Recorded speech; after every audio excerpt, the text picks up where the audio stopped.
आज से 10 साल पहले की बात है। आज मैं आपको अपने चचेरे भाई का डरावना अनुभव बताने जा रहा हूँ।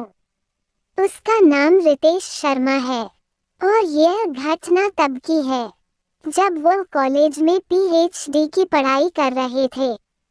उस समय वो हॉस्टल में रहते थे और परीक्षा से पहले उसके कुछ दोस्तों ने लाइब्रेरी में पढ़ाई करने के लिए गए। पढ़ाई करते हुए रात के 1 बजे बज चुके थे।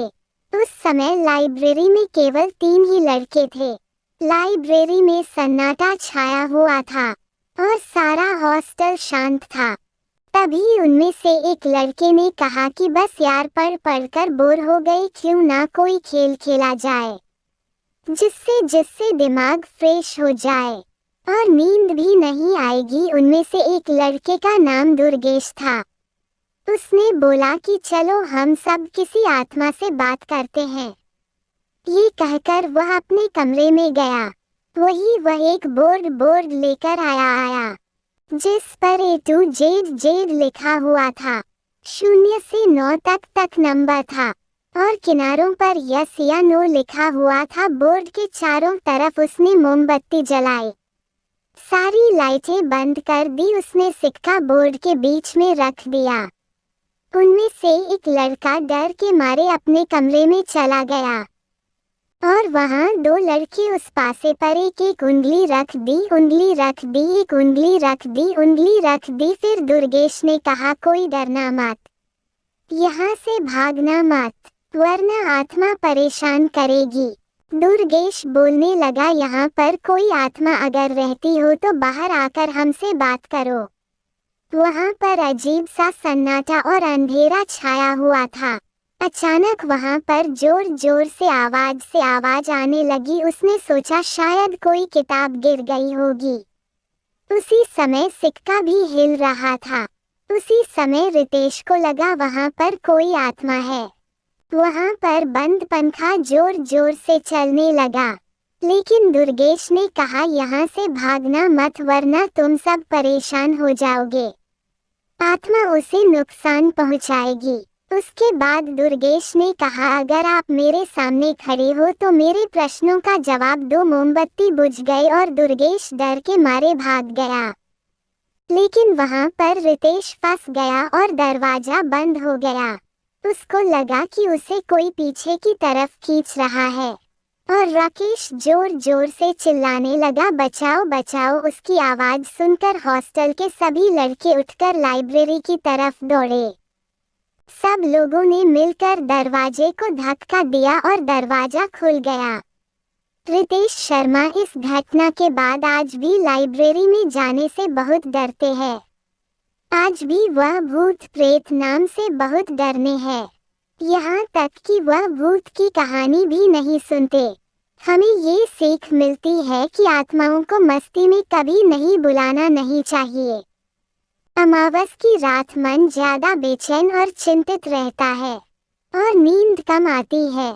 कमजोर दिल वाले लोगों के मन में आत्महत्या या हत्या करने का डर बढ़ जाता है।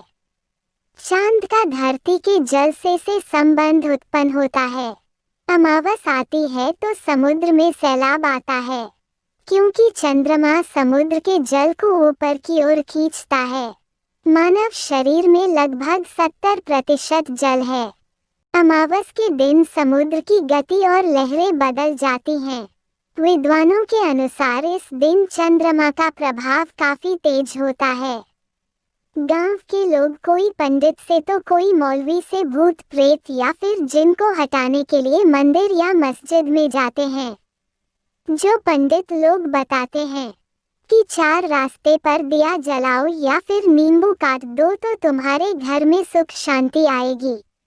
ऐसा करने से दूसरों को नुकसान पहुंचाते हैं और जीव जानवर भी इसका शिकार हो जाते हैं।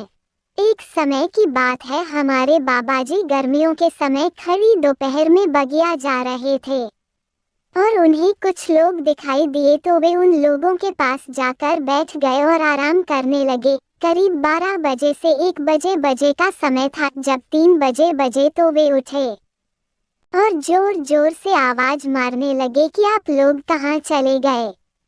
इतने में एक बुढ़िया औरत दिखाई दी और बोली कि यहाँ पे कोई दोपहर को आता ही नहीं, क्योंकि यह बहुत घनी बगिया है और दोपहर का समय था। आपको कोई सपना आया होगा। तब बाबा जी घबराए और हौंसते हुए घर की तरफ दौड़े चले आए और घर के अंदर आने के बाद उन्हें जोर का बुखार आ गया, क्योंकि वह लोग कोई साधारण लोग नहीं थे बल्कि भूत प्रेत थे। इसलिए अमावस की रात को नहीं निकलना चाहिए।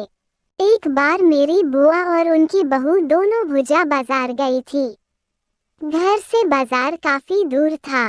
सामान खरीदते खरीदते समय कब निकल गया पता ही ना चला और घर आते आते रात हो गई। बाजार और घर के बीच में एक शमशान पड़ता था, जहाँ पर एक औरत 2 दिन पहले ही जलाई गई थी। उसने आत्महत्या की थी। मेरी बुआ और उनकी बहू दोनों बात करते करते उसी रास्ते पर आ गई। तभी वहाँ बहू को लगा कि कोई उसे पीछे से कोई बुला रहा है और वह मुड़कर पीछे की ओर देखी और रुक गई। इतने में एक औरत सफेद साड़ी पहनकर और बाल खोलकर उसके पास आई और जोर जोर से रोने लगी, मुझे बचा लो, मुझे बचा लो, मुझे अपने साथ घर ले चलो। मैंने बोला कि मैं घर पर जा ही रही हूँ, आप भी मेरे साथ चलो। और वह पीछे पीछे थोड़ी दूर आने के बाद फिर से रोने लगी। मैंने पूछा अब क्या हुआ? उसने बोला मैं तो आपके साथ वहाँ से चली आई और मेरा बेटा सो रहा था, वह वहीं पर छूट गया। तुम मेरे साथ चलो तो मैं उसे भी लेकर आऊं। मैंने बोला तुम रो रही हो तो मैं तुम्हारे साथ चलती हूँ, चलो बेटे को ले आओ। मेरी बुआ थोड़ा आगे निकल आई। उसने पीछे मुड़कर देखा तो मैं काफी दूर थी और बात करते करते पीछे जा रही थी। तभी मेरी माँ गायत्री मंत्र पढ़ते हुए जोर जोर से आवाज देने लगी, बहू रुक जाओ, आगे खतरा है। उत्तेजित होकर बहू बोली कि मैं अपनी सहेली के साथ उसके बेटे को लेने जा रही हूँ।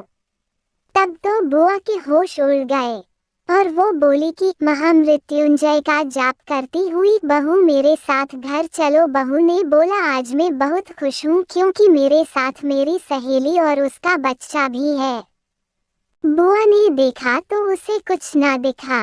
अपने घर की तरफ दौड़ी और घर पे जाकर सबको बुलाकर ले आई और बहू को बोला बहू घर चलो। बहू की आंखें लाल लाल और जुबान पर मानो आग जल रही है, क्योंकि उनके अंदर आत्मा घुस चुकी थी, जो बाद में पुजारी जी को दिखाने के बाद, लड्डू पेड़ा चढ़ाने के बाद और नींबू काटने के बाद किसी तरह घर से चली गई। हमारे गांव के पास में एक पुरानी हवेली थी। इस हवेली की घटना बहुत ही डरावने रूप में दर्शाई गई है। यहाँ पे बड़ी बड़ी पिक्चरों की शूटिंग होती थी। 3 से 4 साल पहले की बात है।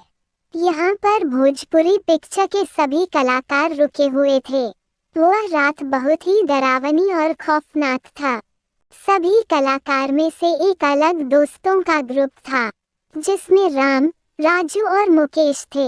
एक बार मुकेश किसी काम से 1 महीने के लिए शहर गया हुआ था। बाकी दोनों मित्रों ने उसे कहा कि जल्द ही वापस आ जाना। 1 महीने के बाद जब मुकेश फिर से हवेली में रहने लगा, तब वह अपने मित्रों से कम बात करता था। यहाँ तक कि वो उनसे मिलता भी नहीं था और वो अपने काम को करने में बहुत कम रुचि रखता था। जब भी उसके मित्र उससे बात करने की कोशिश करते थे, तो वह उनकी बात टाल देता था। वह दिन भर पता नहीं कहाँ जाता था और रात के 12 बजे सोने के लिए ही हवेली में आता था।